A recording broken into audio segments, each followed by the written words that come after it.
Hello grade 9s, welcome to today's Maths Lit video lesson. I hope you guys are all well. And in today's lesson, I'm just going to be going over a little recap of the work we've done so far. So this is also in anticipation of the assignment. So I'm going to start off by recapping graphs, and I've drawn one here. And the first thing to do when interpreting a graph is to look at the axes. So our horizontal axis is giving us time in hours, and it goes up 1, 2, 3, up to 5 hours.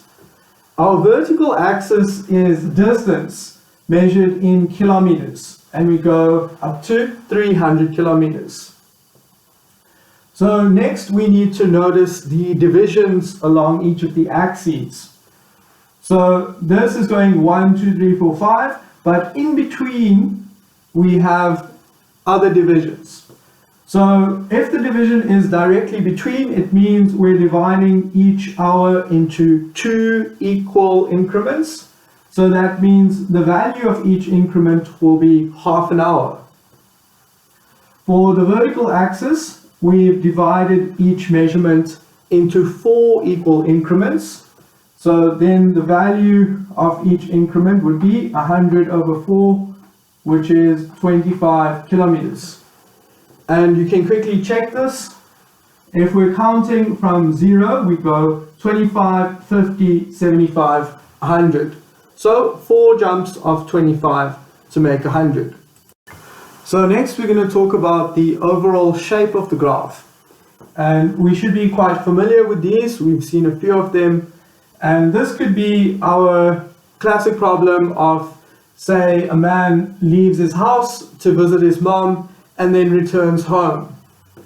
So this first portion, the upward sloping portion, is the man leaving his house to visit his mom, and you can see that the distance increases as he gets further and further away from his home. Then at his mother's house, the graph is horizontal, it's flat, and what that tells us is that the distance is neither increasing nor decreasing while he's stationary. And then the last portion is the man returning home. So you can see that the distance decreases as he gets closer and closer to home. And when he's back home, the distance is 0. So now let's work out some speeds. Let's work out the speed that the man is driving at when he is going to his mom's house. So we have the formula speed equals distance over time. And we first need to find how far away his mom's home is from his house, and we can read off that it's 200 kilometers. And the time that it took to get there, we can read that it's 1.5 hours. Okay, so be careful with this. Some of you might be tempted to put down 1 hour, but just double check, verify maybe with a ruler, and just put it flat against the page and make sure this vertical lines up with the 1.5. So now when we work this out, we get 200 divided by 1.5 is 133,33, and our unit is kilometers per hour. So there's kilometers at the top and hours in the denominator. So that's why we get this unit. And that is our unit for speed. So what is his speed along the horizontal portion? Well, if we use the same formula, speed equals distance over time, then the distance covered is going to be 0 because its distance neither increased nor decreased. So we get 0 kilometers at the top, and the time that he spent is from 1 hour to 4 hours, so it's 3 hours. And if we work this out, 0 divided by 3 is 0 kilometers per hour. So that makes sense. His speed is 0 because he's stationary.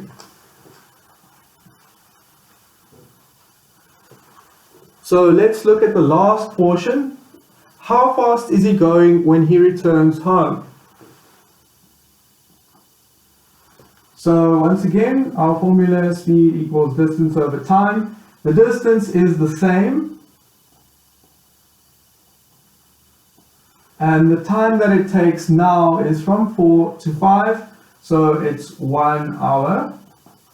And 200 divided by 1 is 200, and our unit, don't forget, is kilometers per hour. So this is a theoretical example. Obviously, in real life, you wouldn't be traveling at 200 kilometers an hour for more than a few minutes, let alone a full hour. So now let's do a comparison.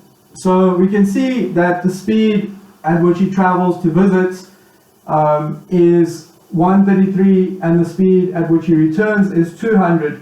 So this speed is greater. So how that shows up in the graph is if we look at the slopes. So when you have a slower speed, you have a flatter slope, and when you have a faster speed, you have a steeper slope. Okay, lastly, let's work out the average speed for the entire amount of time. So this is not that easy to visualize, but we know the distance that is covered. So for the away journey and the return journey, the total distance is 400 kilometers, 200 plus 200, and the total time that it took was 5 hours. Okay, so we're including this rest stop. And that gives us 200 divided, so 100 divided by 5 is 20, times 4 is 80 kilometers per hour.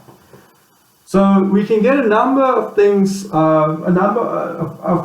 things from this graph, quite a bit of information, and these are the kinds of questions we'll be asking in Maths Lit.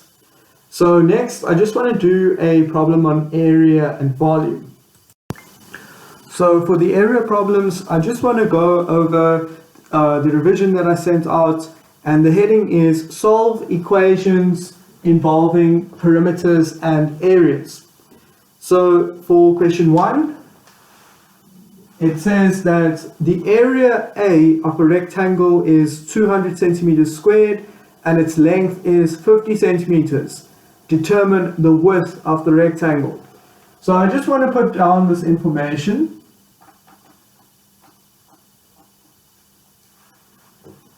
Length is 50 centimeters and the width is some unknown.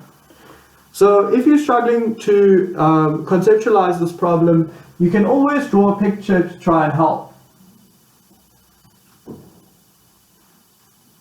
So here's our length, which is 50. Let me just write down the 50.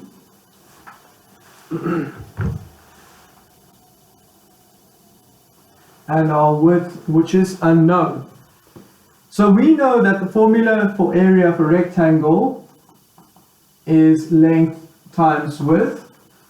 So I'm just going to substitute all the values that we do have. I've got area as 200, length as 50, and width as unknown. So now what this problem boils down to is this equation. And all it's saying is that 50 times some unknown number gives us 200. So we would solve this equation by taking the 50 over to the other side. If you can immediately see that the width should be 4, because 4 times 50 is 200, that's great. But I'm just going to show you the method. So when we take the 50 over to the other side, we are dividing. So because there's a multiply over here, we need to use division, because division is like the opposite operation to multiplication. So our next line would read that W equals to 200 over 50. So remember, I remember in the previous video somebody said when we take it over, we minus. So minus would only be used if there was a plus, okay, because minus is the opposite operation to plus. So this gives us 200 divided by 50 is 4 centimeters. So let's just double check. I'm going to make this W 4 centimeters. And yes, we can see clearly now that 4 times 50 is 200. So for question 2, it says a circle has an area equal to 36 centimeters squared. Determine the circumference C of the circle correct to 1 decimal place. So I'm going to put down this information. Area is 36 centimeters squared and the circumference is unknown. So we need to know our formulae for area of circle and perimeter or circumference of circle. So the area of the circle is pi times radius squared. So I'm going to put the value 36 for the area equals to pi times radius squared. Now I want to get the unknown alone. So I want to try and get this r on its own. So I first want to get the r squared on its own. So what I'm going to do is I'm going to take this pi over to the other side. And once again, because there's a multiply, we need to use division. So then we would get r squared is 36 over pi. And now we're not done yet. We have to find the value of r. So how do we get r if it's r squared equals to a particular number? What we need to do is take the square root of both sides. So you saw that over here when there was multiplication, we did division. You know that if it's a plus, to bring it over to the other side, we do minus. And if it's a square, then the opposite operation is going to be square root. So then we would get r is the root of 36 over pi. And before we continue, I just want to do a little example to illustrate this square root story. So what if we had x squared equals 4? So whenever we're squaring a number, we're multiplying it by itself. So some number times itself is going to give us 4. And we can find that number if we take the square root of both sides, then we get the square root of 4, which is 2. So let's double check that. If we take 2 and times it by itself, we are squaring 2, and that is indeed 4. Okay, so just remember this operation. Whenever something is squared, we take the square root. And remember as well, we saw in an earlier example with the cube, if we have like x cubed equals 8, then we take the cube root. So x is the cube root of 8, and that gives us 2. Okay, so we can double check that quickly. If we take 2 cubed, it's 2 times 2 times 2, which does indeed give us 8.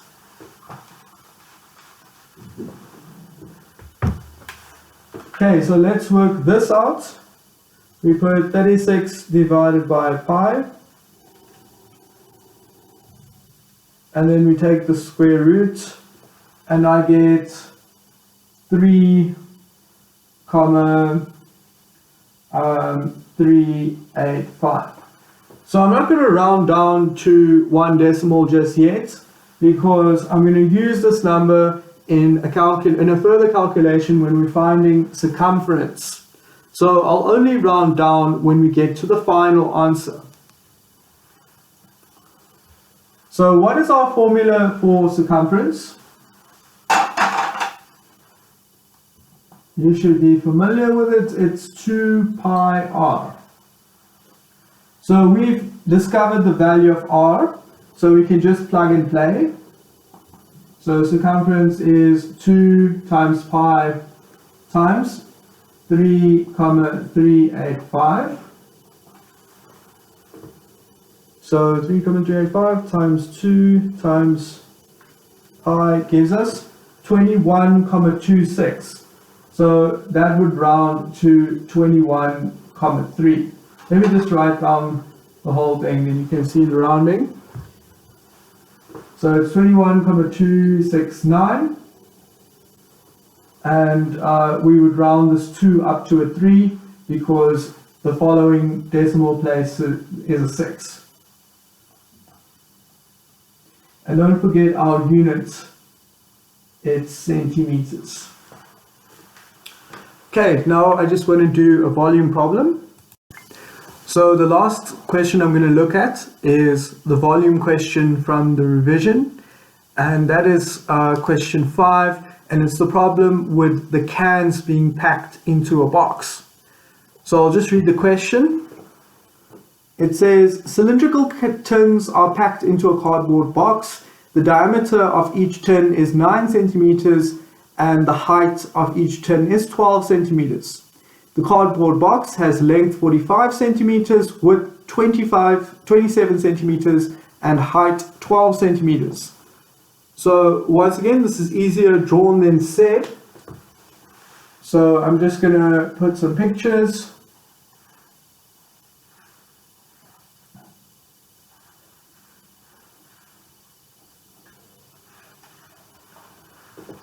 We've got 27.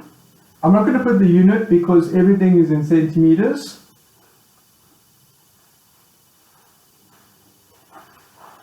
And then our can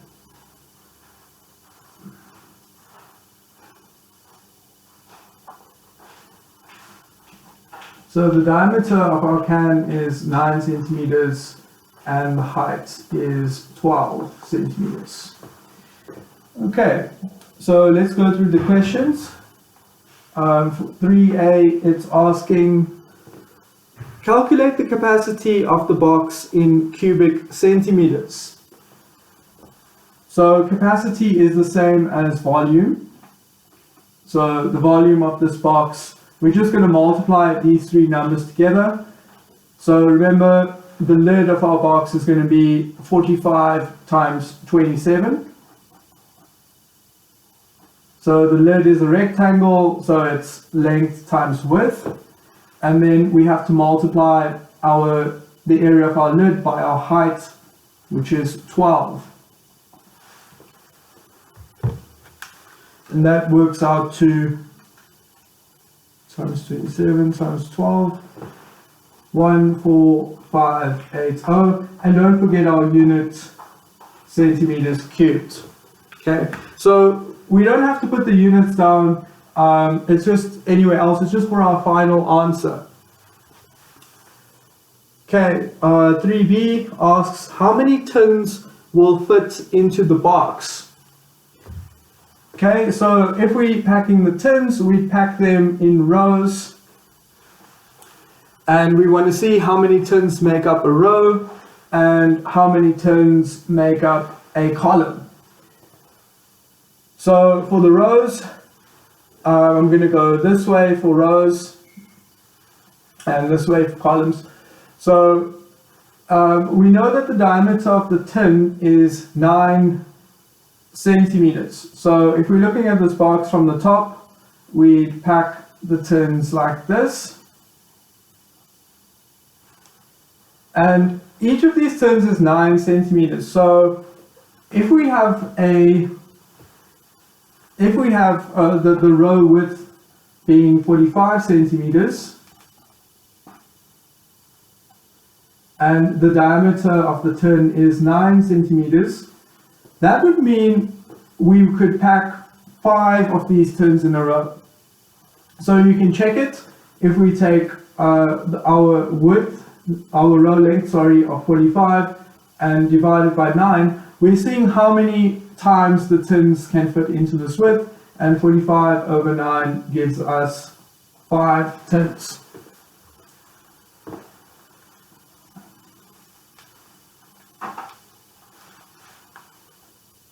Okay, so 3B, the rows, the number of tins in a row equals to 5 tins. So we apply the same thing when we're looking at the columns. So our columns are going to go this way.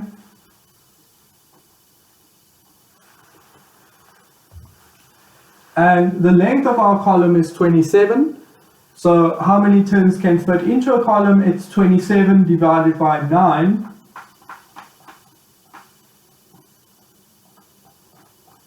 Which tells us that there are 3 tins. Okay, so we can check that if we put 3 tins in a column, it's 9 plus 9 plus 9 equals 27.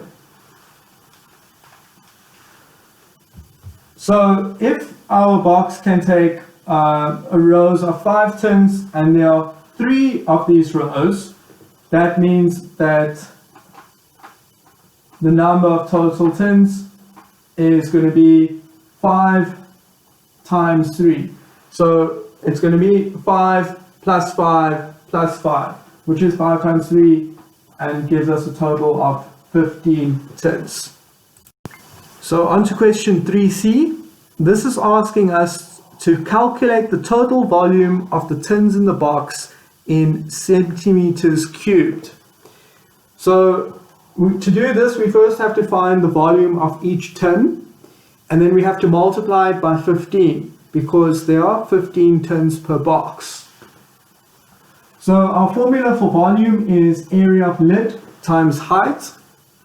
So for this tin, it's a cylinder, and the area of the lid is a circle. And when we times it by height, we get all the circles from top to bottom. So that would specify the total volume of each tin. So let's first work out the area of the lid. It's a circle, so our formula for area is pi r squared. And now we don't have the value for the radius, but we do have the value for the diameter. And if you recall, diameter is always double the radius, or radius is half the diameter. So in this case, the radius will be half of 9, which is 4.5. So I'm just going to plug that in. And don't forget to square it. So when we work this out, we get 63,617. Okay, so I'm not going to round these numbers down. I'm just going to keep this value on the calculator, and I'm going to times it and manipulate it directly here. So in my future calculations, I'm not going to use this value. I'm going to use the full value on the calculator. So don't forget our unit is centimeters squared. So now we can plug this into our formula for the volume of the tin. Volume of tin is area of lid, which is this. And I'm going to times it by the height, which is 12. So I've kept the 63 on my calculator, and I'm just going to times it by 12. And that gives me 763,41. And our unit here is centimeters cubed. Remember, centimeters cubed is for volume, and centimeters squared is for area. So lastly, we need to find the volume of all the tins in the box.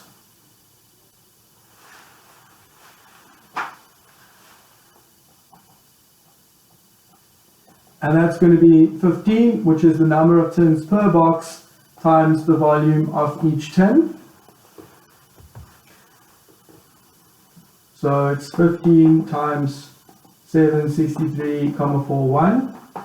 Okay, so I've kept this value on my calculator, and I'm just going to times it by 15, and I get 11451,11 centimeters cubed. So lastly, question 3D is asking, calculate the percentage of wasted space in the box. So when we're packing the tins, because they are circular, there are going to be gaps between them.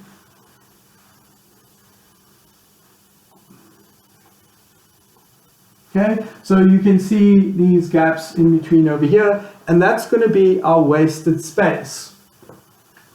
So the volume of to find the amount of wasted space, we're going to look at the volume of the box, and we're going to subtract the volume of the tins. So I'm just going to call the volume of wasted space V wasted, and it's equal to the volume of the box minus the volume of the tins in the box. So the volume of our box was calculated as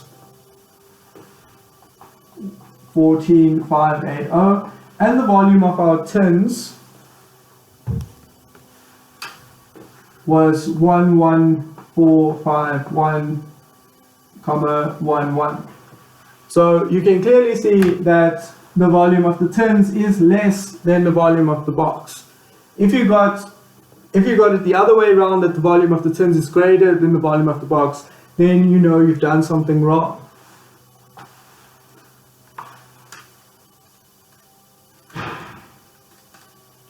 And this gives me 3128,89. So I've just rounded it here. Once again, I'm just going to be using the value on our calculator and our units centimeters cubed. So we've worked out the first aspect of the question, the volume of the wasted space.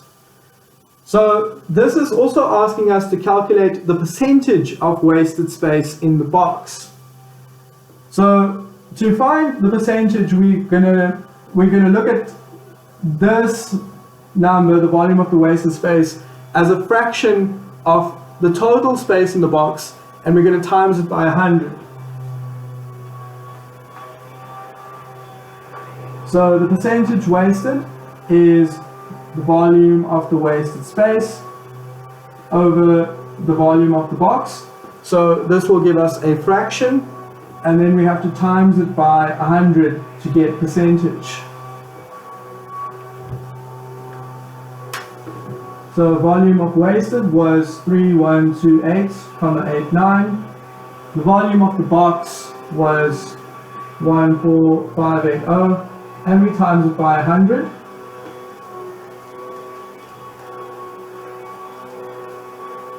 And this gives 21,46, and don't forget the percentage sign. So that concludes today's video lesson. I hope you guys understood and are able to do the assignment. And yeah, guys, thanks for watching and take care.